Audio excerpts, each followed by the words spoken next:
ജനങ്ങളുടെ ജീവിത പ്രശ്നങ്ങൾ നേരിട്ട് കേട്ട് പരിഹാരം കാണാൻ മുഖ്യമന്ത്രി പിണറായി വിജയൻ. മുഖ്യമന്ത്രി എന്നോടൊപ്പം എന്ന സംരംഭം ആരംഭിക്കാൻ മന്ത്രിസഭാ യോഗത്തിൽ തീരുമാനമായി. മുഖ്യമന്ത്രിയുമായി സംവദിച്ച നാട്ടിലെ വ്യത്യസ്ത വികസന കാര്യങ്ങൾ, ആശയങ്ങളും അഭിപ്രായങ്ങളും കൈമാറി ജനങ്ങളും പങ്കാളികളാകുന്ന വിധമാണ് സംരംഭം. സമൂഹത്തിലെ എല്ലാ വിഭാഗങ്ങളിലേക്കും എത്തിച്ചേരുക, ജനങ്ങളുടെ അഭിപ്രായം ഉൾക്കൊള്ളുക, പ്രശ്നങ്ങൾക്ക് പരിഹാരം കാണുക, നാടിന്റെ വികസന പ്രവർത്തനത്തിൽ പങ്കാളികളാക്കുക എന്ന സർക്കാരിന്റെ പ്രതിബദ്ധതയാണ് മുഖ്യമന്ത്രി എന്നോടൊപ്പം എന്ന സംരംഭത്തിലൂടെ ഉറപ്പാക്കുന്നത്. മുഖ്യമന്ത്രി എന്നോടൊപ്പം അഥവാ CM വിത്ത് മീ എന്ന പേരിൽ സമഗ്ര സിറ്റിസൺ കണക്ട് സെന്റർ ആരംഭിക്കുന്നതിന് മന്ത്രിസഭായോഗം തീരുമാനിച്ചു. സർക്കാർ പദ്ധതികളെക്കുറിച്ച് ജനങ്ങളുടെ നിർദ്ദേശങ്ങളും വിലയിരുത്തലും സ്വീകരിക്കുന്നതിനൊപ്പം പൊതുജനങ്ങൾ ഉന്നയിക്കുന്ന വിഷയങ്ങൾക്കും പരാതികൾക്കും മറുപടിയും ഉറപ്പാക്കും.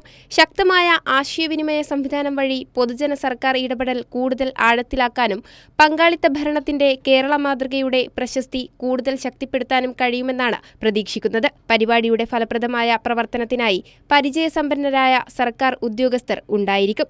പരിപാടിക്ക് സാങ്കേതിക അടിസ്ഥാന സൗകര്യങ്ങളും മനുഷ്യവിഭവശേഷിയും നൽകുന്നതിന് കിഫ്ബിയെയും ചുമതലപ്പെടുത്തിയിട്ടുണ്ട്. KAS ഓഫീസർമാർ ഉൾപ്പെടെയുള്ള സർക്കാർ ജീവനക്കാരെ നിയമിക്കും. ആവശ്യമായ ഉത്തരവുകൾ പുറപ്പെടുവിക്കാനും മേൽനോട്ടത്തിനായി അഖിലേന്ത്യാ സർവീസ് ഉദ്യോഗസ്ഥരെ പുനർവിന്യസിക്കാനും ചീഫ് സെക്രട്ടറിയെ ചുമതലപ്പെടുത്തി.